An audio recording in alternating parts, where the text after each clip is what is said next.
આજે અમારી સાથે સિનિયર મહિલા પત્રકાર છે જેનું નામ છે દક્ષાબેન ભવસર, જેને છેલ્લા 40 વર્ષથી પત્રકારત્વનો અનુભવ છે. તેમણે digital media, print media, electric media દરેક પ્રકારના મીડિયામાં કામ કર્યું છે.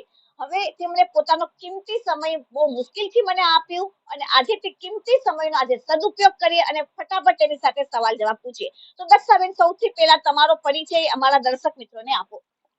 મારું નામ દક્ષાબેન ભાવસાર છે અને હું છેલ્લા 40 વર્ષથી પ્રેસ લાઈન સાથે સંકળાયેલી છું. મને શોખ છે, એના કારણે હું આ મીડિયા લાઈનમાં આવી છું.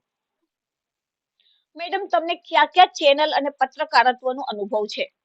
મને હું ગુજરાતી સુરતમાં ગુજરાતી ન્યૂઝ તરીકે હું જાણીતી છું. છેલ્લા 40 વર્ષથી મેં પ્રિન્ટ મીડિયા અને ઇલેક્ટ્રોનિક મીડિયામાં બંનેમાં કામ કર્યું છે. કયા કયા ચેનલોમાં અને કયા કયા પેપરોમાં? હું અભિમન્યુ પેપરમાં બ્યુરો ચીફ હતી, ધી મેસેજની અંદર સહતંત્રી હતી.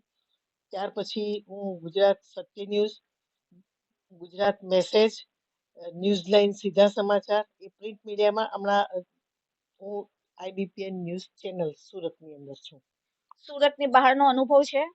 સુરતની બહારમાં અમારું અભિમન્યુ પેપર ગાંધીનગરનું હતું. એટલે ગાંધીનગરની અંદર જ્યારે સચિવાલયમાં વિધાનસભાનું સત્ર ચાલતું હોય ત્યારે અમારા તંત્રીશ્રી મને ઇન્વાઇટ કરતા અને મને શોખ પોલિટિક્સનો, એટલે પોલિટિક્સના બધા જે સવાલ જવાબ વિધાનસભામાં કેવી રીતે ચાલે એ હું ધ્યાનથી સાંભળતી. એટલે મને પોલિટિક્સમાં પણ ઇન્ટરેસ્ટ લાગ્યો ને હું 2 વાર ઇલેક્શન પણ લડી ચૂકી છું. ઓકે, તો તમે રાજકીય ફિલ્ડમાં પણ તમે જઈ ચુક્યા છો. આગળ પણ હવે કોર્પોરેશનના ઇલેક્શન આવી રહ્યા છે, તો શું તમારો વિચાર છે આગળ ઇલેક્શનમાં જવા માટે? જરૂર. આ વખતે પણ હમણાં કોર્પોરેશનનું ઇલેક્શન આવ્યું છે, તાલુકા પંચાયત, જિલ્લા પંચાયત, મહાનગરપાલિકાઓ. તો સુરત મહાનગરપાલિકાના 15 નંબરના વોર્ડમાં ગઈ વખતે 2021માં હું ચૂંટણી લડેલી અને એમાં હું બહુ જૂજ મતની અંદર હારી ગયેલી. 8 રાઉન્ડ સુધી અમે આગળ હતા. છેલ્લા 2 રાઉન્ડમાં જ અમારો નંબર પાછળ થઈ ગયો અને અમારી પેનલ હારી ગઈ. તો આ વખતે આમ આદમી પાર્ટીનું જોર છે. તો આમ આદમી પાર્ટીમાંથી હું ટિકિટ માંગવાની છું અને મને ટિકિટ મળે તો 100% આ વખતે મને જીતવાની આશા છે. મેડમ, તમે ઇલેક્શન જીતી ગયા, તો કયા સૌથી પહેલા તમે કામ કરશો? જો હવે ઇલેક્શન પતે એટલે સીધું ચોમાસું આવશે. ચોમાસું આવે તો વરસાદમાં ખાડીપુર આવે ને ખાડીપુરની અંદર લોકોને જે સમસ્યા ઊભી થાય એ સમસ્યા ઊભી થવા નહીં દેવાની. એના માટે આપણે માથા પર ઉભા રહીને કામ કરવાનું. બીજું, રસ્તાનું ધોવાણ થઈ જાય કે હલકી ક્વોલિટીનું મટીરિયલ્સ વાપરે એટલે રસ્તા ખરાબ થઈ જાય. તો એ રસ્તા ખરાબ નહીં થાય એને માટે પણ આપણે ધ્યાન આપવાનું. બીજું કે શિક્ષણ, પછી નાની મોટી સમસ્યા હોય તો આપણે લોકોના દિલ જીતવા અને લોકોને ઓન ધ સ્પોટ સપોર્ટ મળે એ રીતના આપણી પ્રગતિ કરવી. મેમ, પહેલે જે પત્રકારત્વ થતું હતું ત્યારે લોકો જાતા હતા જગ્યા ઉપર, સ્પોટ પર ઇન્ક્વાયરી કરતા હતા અને પછી જે પ્રાઇમ ટાઈમ હોય 9 થી 10 ના યા 8 થી 9 માં જે સમાચાર આવે એનું લોકો વાટ જોતા હતા અને ત્યારે સમાચાર જોતા હતા. અને હવે બધું ઓનલાઈન થઈ ગયું છે, ડિજિટલ મીડિયા. તો એના માટે તમે શું કહેશો? ડિજિટલ મીડિયાથી આપણને બહુ જ ફાયદો થયો છે કે આપણું કામ જે કલાકો રાહ ઇંતજાર કરાવતા એના બદલે ક્ષણની અંદર પતી જાય છે. તો એને કારણે આપણે ફાસ્ટ લાઈફ 21મી સદીમાં પહોંચી ગયા છે એવું મને લાગી રહ્યું છે. ઓકે, સરસ. તો હવે લાસ્ટમાં તમે ઇલેક્શન લડવા જઈ રહ્યા છો, તો મારા ચેનલ દ્વારા સુરતની જનતાને શું મેસેજ આપશો, શું કહેવા માંગશો? સુરતની પ્રજાને મારે એમ કહેવાનું કે તમે જાગૃત થઈ જાઓ, તમારા આત્માને ઓળખીને મત આપો. કેમ કે આપણે જે મતદાન કરીએ છીએ તો આપણું મત એળે નહીં જવો જોઈએ.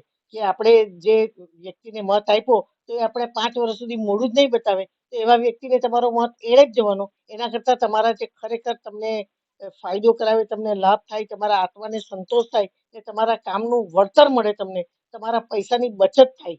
કે તમે જે ભ્રષ્ટાચારમાં લોકોને પૈસા આપીને, સરકારને પૈસા આપીને પ્રજાના લૂંટાય છે તે આપણે ભ્રષ્ટાચાર નાબૂદ પણ કરી શકીએ. એટલા સરસ કોન્ફિડન્સથી તમે જવાબ આપો છો, તો એક સવાલ મને હજી થયો કે પત્રકારત્વ આજના છોકરા છોકરીઓ કરે છે, ઓનલાઈન કરવા નીકળી પડ્યા છે અને જે ફટાફટ પત્રકારત્વ કરે છે, સોશિયલ મીડિયા પર ન્યૂઝ વાયરલ કરી દે છે, તો એને તમે શું સલાહ આપશો? ખોટા સમાચારમાં આપણે માનતા નથી. આપણે સત્યની સાથે, અમારું સ્લોગન જ છે કે એક કદમ સચ્ચાઈ કી ઓર. તો આપણે સત્યને સાથે રાખીને ચાલશું તો હંમેશા આપણી જીત થવાની છે. પછી કોઈ પણ ક્ષેત્ર હોય, પત્રકાર ક્ષેત્ર હોય, રાજકીય ક્ષેત્ર હોય કે કોઈ ઉદ્યોગ ધંધો કરવો હોય, પણ સત્ય અને ઈમાનદારીથી ચાલીશું તો આપણે 100% ભગવાન આપણી સાથે રહેવાના છે. સાથે મારે આજના જનરેશનમાં જે છોકરા છોકરીઓ પત્રકાર ક્ષેત્રે આગળ વધે છે એને એક જ મેસેજ આપવો છે કે ખોટી અફવા ફેલાવશો નહીં.